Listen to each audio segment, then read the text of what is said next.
Hey, what's up, everybody? This is Curse Lemon. A lot of people have wanted to know what my impressions of the Halo 5 beta are. It's kind of hard not to blow hot air around about it, since I agree with pretty much everything that's being said about the game. Unless you're Green Skull, in which case, please stop. You're ruining everything. The Halo series has this kind of weird irony about it, in that every time one of the Halo games tries to solve a problem, it kind of inevitably makes it worse. And keeping with tradition, Halo 5 gave us the answers to questions I'm pretty sure nobody was asking. Like, what would it be like if I could literally sprint forever? What can I do to transgress against map design and make that jump that I wasn't supposed to be able to make? What if my audio-visual cues were insanely distracting and made it so I could hardly discern where I was being shot from? What if my Spartan was a frat boy? And while I've definitely done some deconstructing of Halo over the years, the past two Halo games have proven to be kind of special because of not only how shameless 343 has been about jacking features from other franchises, but also just how clear a picture we're being drawn of the magnitude to which they just really don't get it. There are a couple things I feel like I need to address, though, as I don't really feel like they've been elaborated on articulately enough to kind of penetrate the general consensus. Now, the big addition to Halo 5 is its mobility options. You have the ability to sprint without cooldown, to grab and climb up from ledges, to use a buffed version of the thruster in first person, to slide along the ground, and to do the Spartan charge and the ground pound. The interesting thing here is that if you watch Halo 5 gameplay, the thing that is most visually striking right away is how mobile your Spartan seems to be. Players are zipping, zooming, dodging, and weaving all over the place. It almost looks like Halo had a baby with Virtual on, which, by the way, would be the sweetest fucking thing ever made. It seems like really fast-paced Halo, but it's not. The problem here is that when you're measuring the pace of a shooter, movement speed and combat downtime are part of the equation, but so is the average length of gun exchanges from first shot to kill. And if you even watch just a few minutes of Halo 5 gameplay between people who are at least marginally smart about positioning, you're going to notice right away that it takes a long time to kill people. Initially, that doesn't even make sense, because 343 actually decreased the kill times of the utility weapons and the automatic rifles. So how can a game with decreased kill times, and such easy movement actually end up being slower? Well, there's about, a dozen reasons for this. First off, the kill times aren't enough.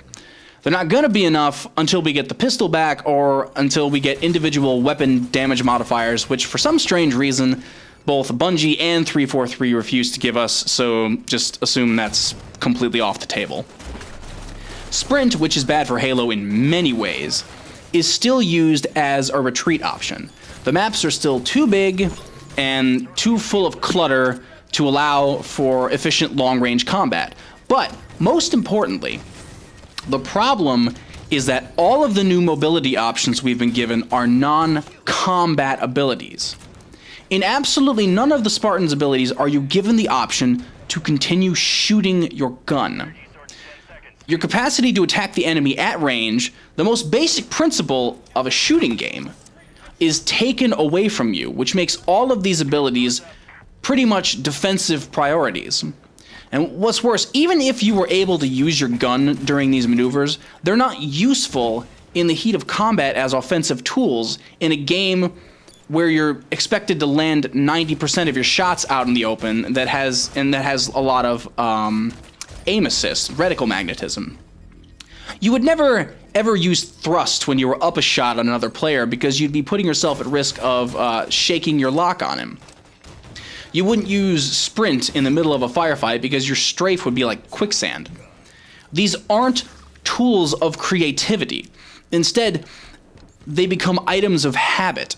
If you're getting shot, just thrust, then sprint, because the shield penalty is just too inconsequential to have any influence. Clamber doesn't solve a gameplay issue that couldn't have been fixed by altering the jump arc or the height of certain platforms. Like, the shameful little secret here is that Halo is still governed by its base movement speed, because that is the only speed at which you can attack. Unless you're the sprinting sword guy, in which case, fuck you. And all of this really kind of digs up the basic realities of Halo's core arena gameplay and how it's getting shot to hell by trying to add all of these squad features and unnatural movement mechanics. But what's even worse, though, is that we're kind of getting the worst of both worlds with gun battles that take forever, and yet there's an oversaturation of map presence.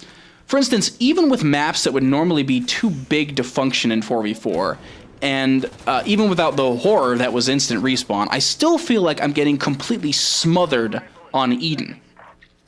Sprint is not only enabling players to get back in the game much faster than they were intended to, it's also completely skewing the ability to judge the spawn system and the natural flow of the players across the field. When there's one consistent movement speed, it enables players to mentally assess the map through like zoning and timing that eventually becomes like a natural skill. Even though you don't know where a player spawned, you would know where they would have to be if you pay close enough attention and communicate with your teammates. But now, because of Sprint and because of such out-of-control reliance on Team Shot, probably the worst it's been in the series, it's almost impossible to predict where players are on a map that already has such compromised flow and such irregular traffic. It's almost kind of funny because the radar, which is normally a total game breaker, is probably the one thing that keeps people from just sprinting and assassinating the whole game. When radar is your balancing factor, you know you've done something horribly, horribly wrong. And the worst part about all this is that this has been a problem since Halo 2, and not once has anyone made a legit effort to try and fix it. Halo 5 is too slow. It's just too slow, and it's going to stay slow unless multiple problems are addressed. Problems that are probably too far along in production to go back on at this point. And I don't know, I'm just not very excited about this game after having played it for a while. I wish I could offer something positive, but I just don't think it's there because any improvements, they all have a bad twist. I mean, even the superb audio production is wasted because it's all super compressed and has no three-dimensional space in the game. I don't know, man. I guess we'll see. Cursed Lemon out.